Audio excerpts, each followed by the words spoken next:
Thanks for the introduction, Steve, and thank you everyone for coming to my doctoral defense. So the research that I've done in graduate school is centered around applying a technique called 2D spectroscopy, which is a spectroscopic technique that our lab specializes in, to a class of materials called colloidal nanocrystals. So I'll be presenting today among the first 2D spectra of colloidal nanocrystals at low temperatures. And I'll discuss some of the novel electronic vibration properties that we uncovered in the process. Hey, can you guys mute yours unless you want to say something? Okay, sorry. Thank you.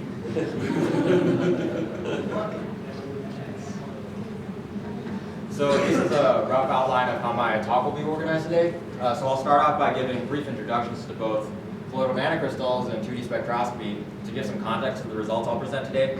I'll then present some of our results on the two main samples that I've studied here at graduate school. The first being cadmium selenide colloidal nanocrystals, which were the first type of colloidal nanocrystal to be synthesized and studied in the early 80s. And then I'll talk about our results on cesium lead iodide perovskite nanocrystals, which are a brand new type of colloidal nanocrystal first synthesized in 2015. And then I'll conclude by outlining some future directions that we're trying to push the project in.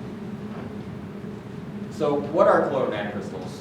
Colloidal nanocrystals are pieces of material whose dimensions are on the nanometer length scale, and they're colloidal, which means that they're synthesized in solution. Specifically, we study colloidal nanocrystals made of semiconductor, which are often called colloidal quantum dots. And in contrast to other types of quantum dots, such as interfacial or epitaxial quantum dots, colloidal quantum dots are freestanding, which means you can build devices from the bottom up with them. But like other quantum dots, the quantum confinement due to their small size gives rise to discrete energy levels. So by changing the nanocrystal size, you can change the energy gap of the material. As you can see here, a larger nanocrystal means a smaller energy gap and vice versa. And this provides a very convenient way to tune the colors of light that your nanocrystals absorb and emit at. And because of this convenient property, colloidal nanocrystals have found applications in many different areas. Probably the most familiar to everybody are these new quantum dot TVs, which offer higher energy efficiency than pure reds, blues, and greens compared to traditional LEDs. Another application is quantum dot solar cells, which could possibly take advantage of a phenomenon called carrier multiplication. So in a traditional solar cell made of bulk semiconductor, a high energy photon excites electrons somewhere high into the conduction band, which then rattle down to the band edge by wastefully heating up the solar cell. But in a quantum dot solar cell, a high energy electron can relax down to the band edge by instead exciting another electron into the conduction band. So now instead of heat, you have another electron to conduct electricity with. And now there are lots of startups working on implementing quantum dot solar cells in innovative ways, such as into windows or into greenhouses to shape the solar spectrum. And one last application I have here is biological tagging. So here is a cell image with quantum dots on the top row and a traditional fluorescent dye at the bottom. And you can see that an issue with fluorescent dyes is that they can photobleach after a few minutes of illumination, while quantum dots don't. So the motivation for my talk today is that understanding the fundamental optical properties of colloidal nanocrystals is crucial to rationally designing and optimizing these devices. But this is difficult primarily due to something called inhomogeneous spectral broadening.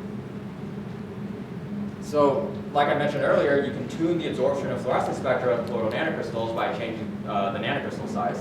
So here are absorption of fluorescent spectra of lead sulfide nanocrystals, and you can see that as the nanocrystal size increases, both the absorption of fluorescence redshift. And I want to point out that the absorption of fluorescence peaks just look like broad Gaussian line shapes without any structure on them.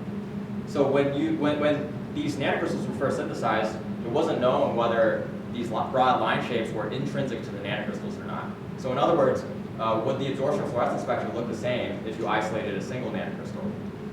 So in 1996, Bowendi's group at MIT reported the first fluorescence spectra from single nanocrystals. What this plot shows is very simple. So this top curve shows the fluorescence spectra from an ensemble of nanocrystals, and underneath are fluorescence spectra from single nanocrystals isolated from the ensemble. So what this shows is that the broad line shapes from ensembles of nanocrystals are actually the combination of a bunch of narrow line shapes from all the individual nanocrystals that comprise the ensemble. And this is what we call inhomogeneous broadening.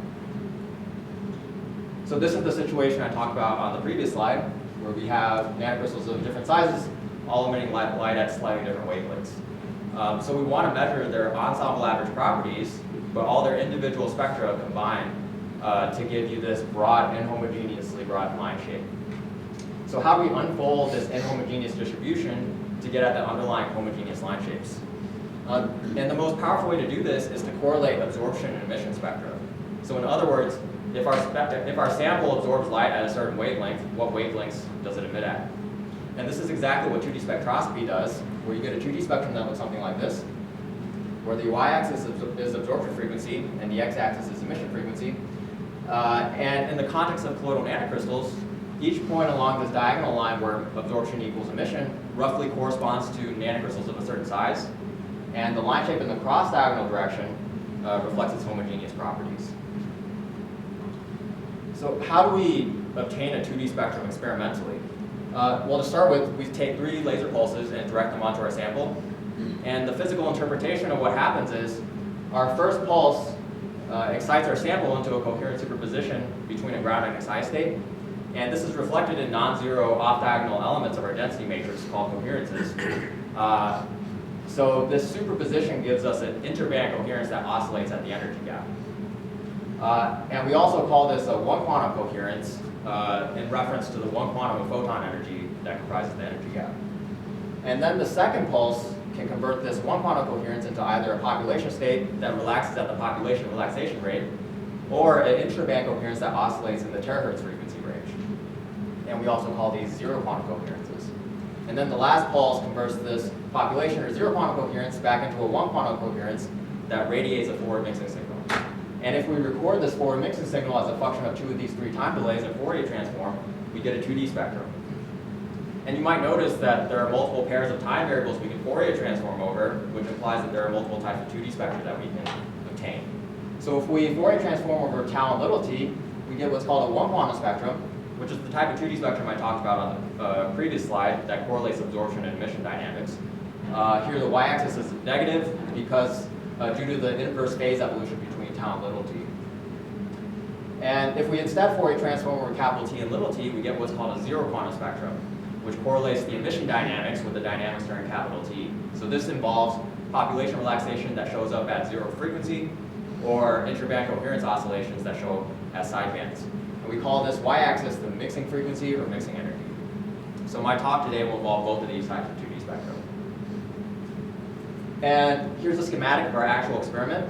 The pulses that we use are less than 100 femtoseconds long, depending on our center wavelength, and are generated by an OPA tunable from 570 to 660 nanometers. And we focus our excitation pulses onto our sample in a square shape called the box geometry. And this allows us to isolate the forward mixing signal by its emission direction. And we combine the forward mixing signal with a separate local oscillator pulse to heterodyne detect the forward mixing signal in a spectrometer. And if you just look at this experimental schematic, it looks like a normal integrated forward mixing experiment, but the key difference that allows us to perform 2D spectroscopy with it is that the relative positions between pulses A and B and C in the local oscillator need to be stabilized to within 1/100th of the wavelength of light that we use. So what I don't show here in the schematic are a bunch of mirrors mounted on piezoelectrics that actively stabilize the interpulse delays. And I just want to mention that 2D spectroscopy of colloidal nanocrystals is not a new idea. Many groups around the world have performed these experiments, but almost all of these experiments have been performed at room temperature. And the issue with room temperature 2D spectra is your peaks become blobby due to thermal broadening of your homogeneous line shapes. So almost all of these studies have focused on characterizing coupling between different electronic states or identifying vibrational energies. So I'd like to now talk about our results, which are 2D spectra of colloidal nanocrystals at liquid helium temperatures. So at these low temperatures, the appearance of 2D spectra completely changed and allows us to probe aspects of the underlying physics that were previously inaccessible until now. So I'll start off by describing our characterization of acoustic phonon coupling to extons in cadmium selenide nanocrystals. And these results are also published in this reference here. So I'll start off by describing our sample, which was provided by Wonki Bei's group at Sungkyunkwan University in South Korea.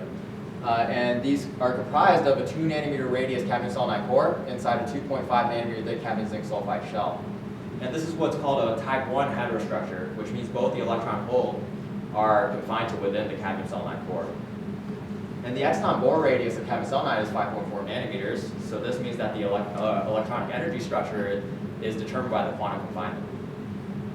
And this also corresponds to a 1s exciton transition of around 620 nanometers with a fluorescence Stokes shift of around 10 nanometers. And to study these things at low temperature, we suspend them in a liquid called hapamethylonane, which is a long-branched alkane that forms a transparent glass at temperatures below 100 Kelvin.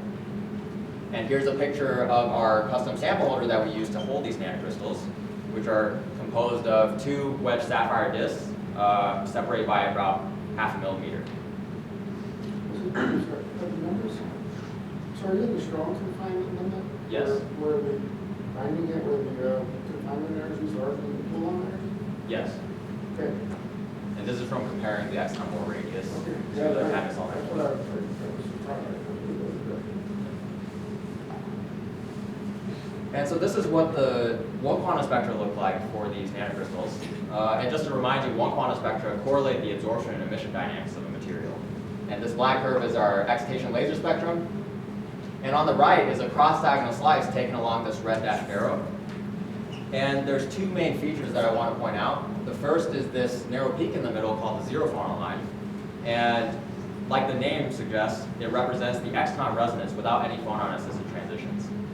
And the other feature is this broad pedestal due to coupling to low-energy acoustic phonon modes. And there are also these 2 sharp peaks on either side of the zero phonon line, which I'll talk about in a few slides. So now I'll play a video that shows you how this 1 quantum spectrum changes as we increase the temperature from 3.75 Kelvin.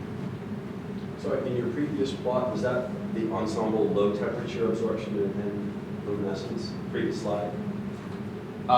This is room temperature, actually. That's room temperature. Yeah. How much different does it look at low temperature? So it's around, the absorption shifts to around 605. So it's just a static shift of everything that's on that. Yep, exactly. Pretty much. Yeah.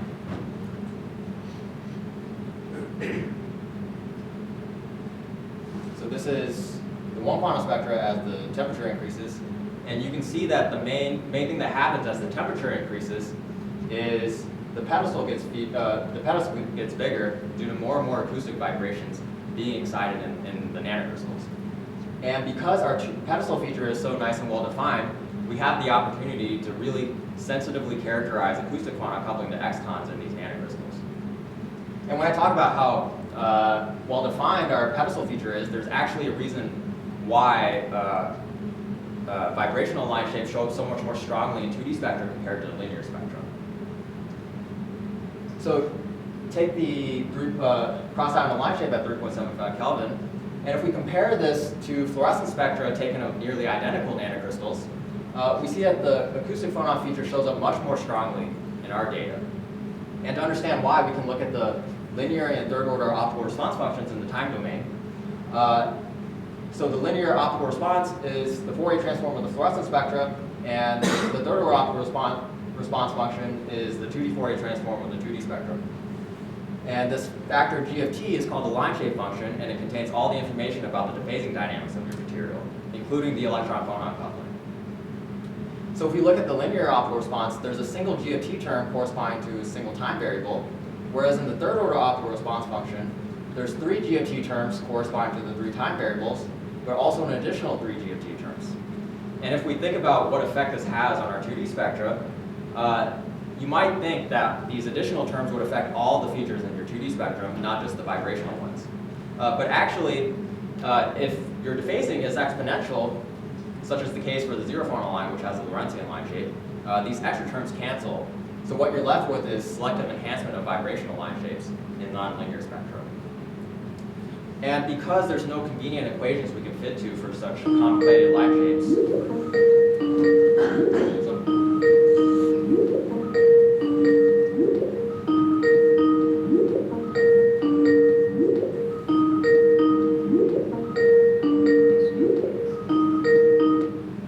Did we lose you guys? Oh, yeah. Yeah, there, good, you're back. Okay. I don't know what happened, It just froze and we stayed connected, but we lost you. Okay, well, you're back. Okay.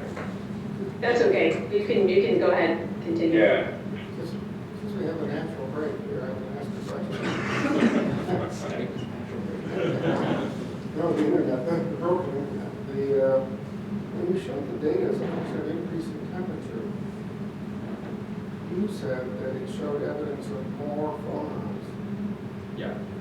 And I was wondering, what did you mean by more phonons? I could interpret that at least two ways, and I wondered what physics did you have in mind? I thought your data was, that I didn't expect immediately what I was seeing, and then I realized I thought I understood what was happening, but what do you think is, or are you gonna come back to this later with the microscopic model?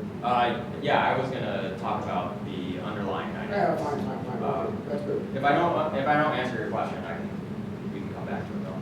I'll do it. So maybe I use Douglas break also. So